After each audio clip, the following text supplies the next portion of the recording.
अस्सलाम वालेकुम। अच्छा, इस सेशन में हम प्रोफेशनल वे में किस तरह से फ़ोटोशॉप को यूज़ कर सकते हैं, हमारी जो फील्ड में जिस तरह से हमें काम करना पड़ता है, जैसे प्रोडक्ट इमेजेस वगैरह बनानी पड़ती हैं।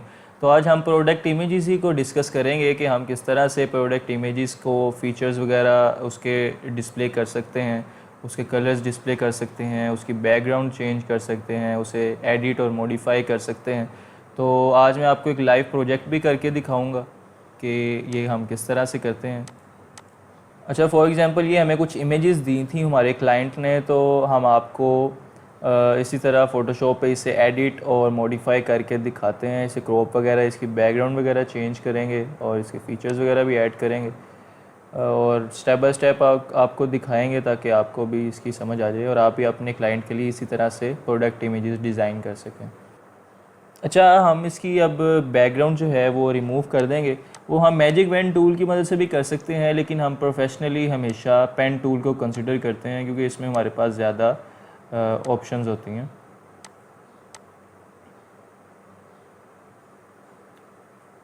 और आपको भी मैं रिकमेंड करूँगा कि पेन टूल ही यूज़ किया करें और इसकी जितनी प्रैक्टिस की जाए उतनी कम है। इसकी बहुत प्रैक्टिस करें क्योंकि ये बहुत इफ़ेक्टिव टूल है। जितनी आपकी इसके ऊपर ग्रिप होगी उतना आपके लिए फ़ायदा मंद है।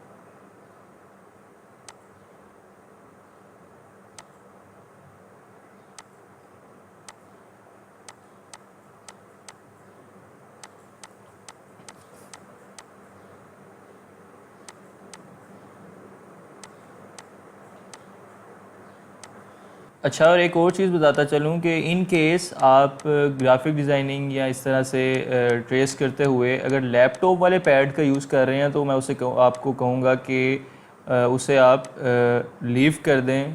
आप माउस यूज़ करें। माउस में आपको बहुत ज़्यादा गुंजाइश मिल जाती है, बहुत अच्छी तरह आपका कंट्रोल होता है।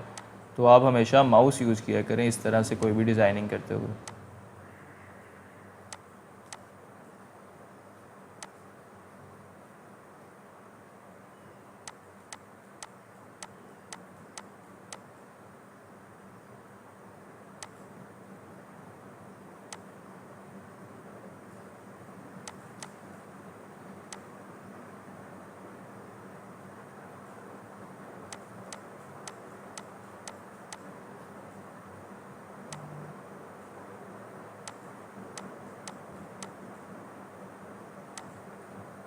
तो ये हमने पाथ जो है वो इसका सिलेक्ट कर लिया है। अब कंट्रोल एंटर से हम इसकी सिलेक्शन बना लेंगे और कंट्रोल जे से एज़ यूजुअल हमने इसकी एक न्यू लेयर बना ली है। इतने हिस्से की एक न्यू लेयर बन चुकी है। अब ये जो ऑब्जेक्ट है हम इसे कहीं भी मूव कर सकते हैं। हम एक न्यू वर्क स्पेस ऐड कर लेंगे। मोस्ट ऑफ द टाइम आपको क्लाइंट बता देता है कि आपको कि उसे किस साइज़ में ये प्रोडक्ट इमेज चाहिए। इन केस उसने ना बताया हो तो आप इसकी 1500 बाय 1500 वर्क स्पेस इसकी क्रिएट कर लीजिएगा। तो हमने इस तरह से इसे मूव किया है सिंपली, और मूव करने के बाद कंट्रोल टी दबाएंगे और इसको ट्रांसफॉर्म कर लेंगे आल्ट शिफ्ट से। ये एंटर किया और ये हमारे पास ऑब्जेक्ट आ गया।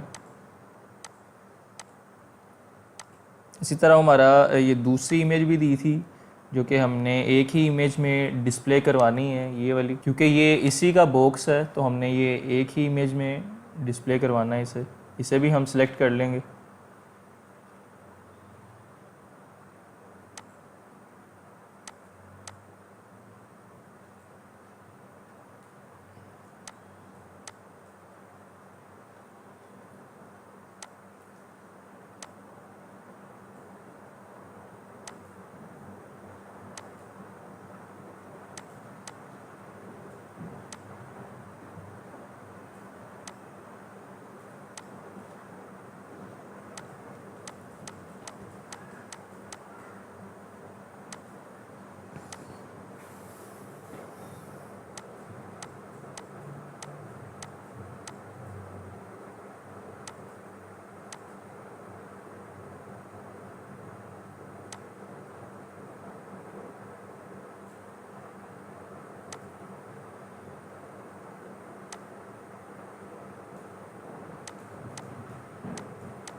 तो ये हमारा पाथ जो है वो सिलेक्ट हो चुका है। कंट्रोल एंटर से इसकी सिलेक्शन बना लेंगे और कंट्रोल जे से इसकी न्यू लेयर बन गई है। अब इतना हिस्सा जो ऑब्जेक्ट का है वो हमारे पास न्यू लेयर में है।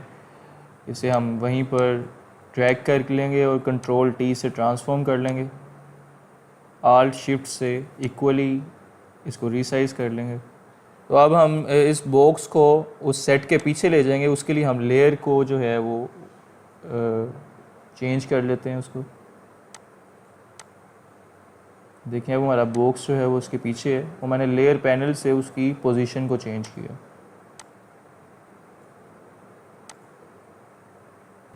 तो हमने दोनों सेलेक्ट कर लिए, दोनों लेयर्स। तो इससे यही होगा कि अब जब हम इसे ट्रांसफॉर्म करेंगे तो दोनों layers at a time transform हो जाएंगी।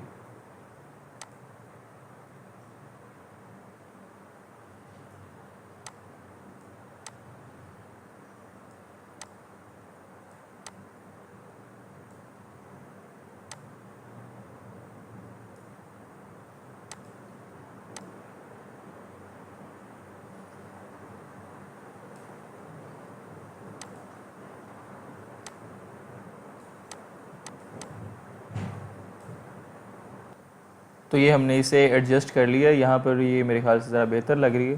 तो अब हम इसकी बैकग्राउंड पर ज़रा वर्किंग कर लेते हैं, कोई बैकग्राउंड लगा लेते हैं इसकी। तो ये कुछ एब्स्ट्रैक्ट बैकग्राउंड्स हैं, ये फ़ोल्डर भी हमने आपको दिए है। यहाँ पर आपको कुछ बैकग्राउंड्स जो हैं प्रोफेशनल सी वो मिल जाएंगी, तो आप इसमें से भी कोई यूज़ कर सकते हैं। इसके अलावा भी करना चाहें तो आप गूगल से या unsplash.com से यूज़ कर सकते हैं। तो हमारी ये देखें बैकग्राउंड जो है वो अप्लाई हो गई है। अब ये हम सेट पर और ये जो बॉक्स है इसके ऊपर अब हम हल्की सी एडिटिंग करेंगे, कोई शेडो वगैरह अप्लाई कर देते हैं। तो वो यहाँ से जाके देखें ड्रॉप शेडो की एक ऑप्शन है। ये सारी चीज़ें हम पिछले सेशंस में डिस्कस कर चुके हैं वन बाय वन, और होप्स हो कि आपने इसकी प्रैक्टिस की होगी और आपको आइडिया होगा कि किस तरह से काम करती हैं।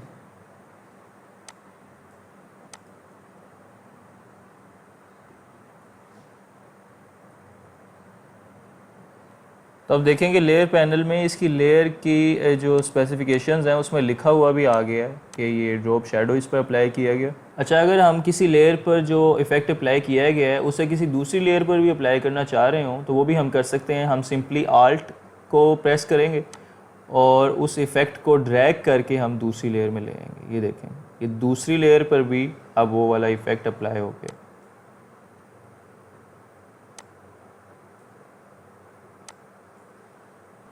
तो देखें जो हमारे ऑब्जेक्ट्स थे उन पर शेडो अप्लाई हो चुके हैं। आप इसे कम ज़्यादा भी कर सकते हैं।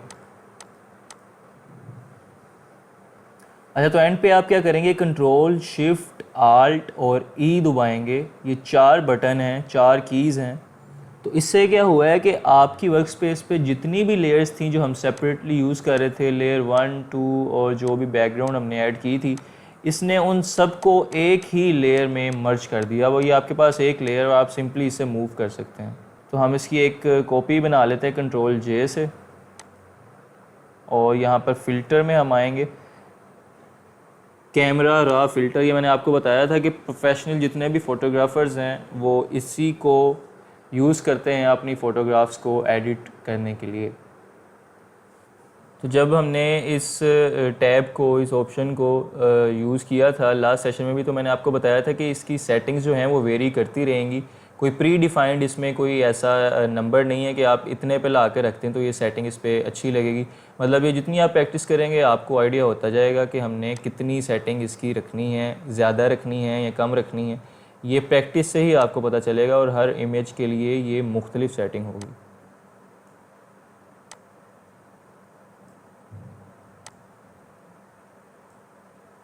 देखिए आप इसमें से इसकी ब्राइटनेस वगैरह और इसकी शेडोज़ वगैरह, ये बहुत सी ऑप्शंस हैं यहाँ पर। ये आपकी इमेज क्वालिटी को बहुत बेहतर कर देती है, उसकी अपीयरेंस को। तो ये हमारी जो प्रोडक्ट इमेज है ये एक तरह से तैयार हो चुकी है। अच्छा, तो जो हमने क्लाइंट ने जो हमें इमेजेस दी थी वो कुछ इस तरह से थी, बिल्कुल सिंपल थी। हमने उसे सिंपली पेन टूल की मदद से उसे सेलेक्ट किया है, उसे न्यू वर्क स्पेस में ऐड किया है, बैकग्राउंड ऐड की है, शेडो इफ़ेक्ट अप्लाई किया है और अब ये हमारे पास जो प्रोफेशनल किस्म की प्रोडक्ट इमेज है वो तैयार हो चुकी है। तो होप्स हो कि आपको इस सेशन की समझ आई होगी। मैं आपको फिर बताता चलूँ, फिर रिकमेंड मैं यही करूँगा, एडवाइस यही करूँगा कि इसकी ज़्यादा से ज़्यादा प्रैक्टिस करें, क्योंकि जितनी आप प्रैक्टिस करेंगे उतनी आपकी ग्रिप जो है वो अच्छी हो जाएगी इन टूल्स पर, और आप बहुत ज़्यादा प्रोफेशनल तरीके से इन चीज़ों को डिज़ाइन करना सीख जाएंगे, बहुत प्रोफेशनल तरीके से प्रोडक्ट इमेजेस वगैरह डिज़ाइन करना सीख जाएंगे। तो होप्स हो कि आपको इस सेशन की समझ आई होगी। नेक्स्ट सेशन में भी हम इसको देखेंगे कि हम किस तरह से इसके फ़ीचर्स वगैरह ऐड कर सकते हैं। अल्लाह हाफिज़।